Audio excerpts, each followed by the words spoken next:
Welcome. In this video, we'll see how to manually generate a chapter with MuseAuthor.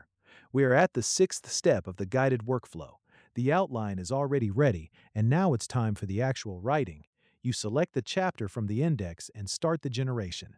MuseAuthor first writes the text in English to ensure the highest quality content, and right after, you can generate the Italian version, naturally adapted in Fluent. In the central area of the platform, we can see both texts side by side, English on the left, Italian on the right. You can read, compare, and review the content before saving it. Once satisfied, you save the chapter. The EN and IT badges appear next to the title in the sidebar, confirming that the work has been completed.